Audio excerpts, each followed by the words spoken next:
कळंब इथला महिला मृत्यू प्रकरण आणि या प्रकरणी 2 आरोपींना पोलिसांनी आता ताब्यात घेतलंय। कळंब पोलीस स्टेशनमध्ये 2 आरोपींविरोधात आता या सगळ्या संदर्भात गुन्हा सुद्धा दाखल करण्यात आलेला आहे। खरं तर सरपंच संतोष देशमुख हत्या प्रकरणात नाव आलेल्या महिलेचा मृत्यू झालेला होता। कळंब शहरात राहत्या घरीच तिचा मृतदेह कुजलेल्या अवस्थेत सापडलेला होता आणि आता या प्रकरणी 2 आरोपींविरोधात गुन्हा दाखल करण्यात आलेला आहे। 2 आरोपींना पोलिसांनी ताब्यात घेतलेल्या अशी माहिती समोर आली आहे।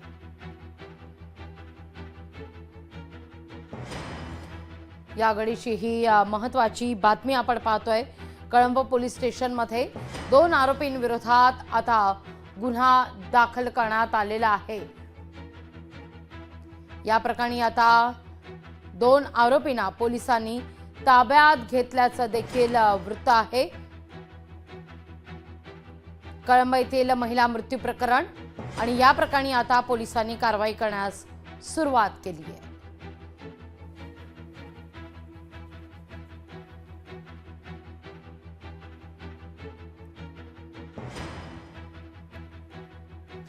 या सगळ्या विषयी बोलण्याकरता सामाजिक कार्यकर्त्या अंजली दमानियाजी आपल्यासोबत जोडल्या गेलेल्या आहेत।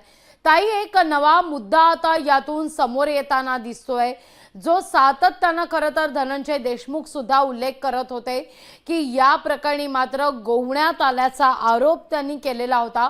आता या महिलेचा कळंब इथं मृत्यू झाल्याचं कळतंय आणि कुजलेल्या अवस्थेत तिचा मृतदेह सुद्धा आढळलाय। पोलिसांनी आता या सगळ्या प्रकरणी दोघांना सुद्धा ताब्यात घेतलंय।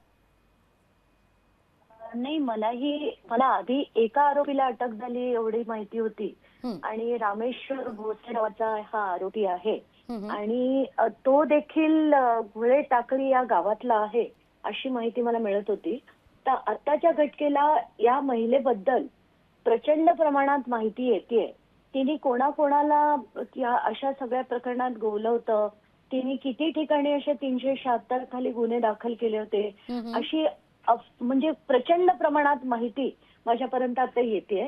त्यातलं एक महत्वाचं प्रकरण जे आहे ते मी कदाचित आज संध्याकाळपर्यंत त्याचा खुलासा करेन, कारण आत्ताच्या घटनेला मी ती सगळी माहिती गोळा करते। एकदा ती पूर्णपणे तयार झाली की मी संध्याकाळपर्यंत त्याचा जो आहे तो मोठा खुलासा नक्कीच करेन। अगदी या सगळ्या संदर्भात अंजलीताई तुम्ही पत्रकार परिषद घेणार असल्याची सुद्धा माहिती मिळते। या पत्रकार परिषदेच्या माध्यमातून आणखीन गौप्यस्फोट होऊ शकतात, यात काही शंकाच नाहीये अंजलीताई।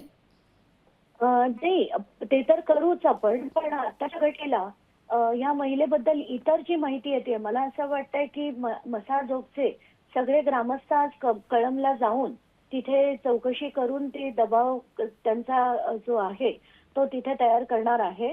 आणि या व्यतिरिक्त मला वाटतं तिथे एक गोपनीय साक्षीदाराने देखील अशी काही माहिती पुरवली की ही तीच व्यक्ती होती जिने संतोष देशमुख यांना पण रोवण्याचा प्रयत्न केला होता। त्याच्यात बरीचशी माहिती अशी आहे ती आज संध्याकाळपर्यंत माझ्याकडे गोळा होईल आणि झाल्यावर मी त्याच्यावर नक्कीच बोलेन। अगदी अंजलीताई, धन्यवाद आमच्याशी संवाद साधलात त्याबद्दल।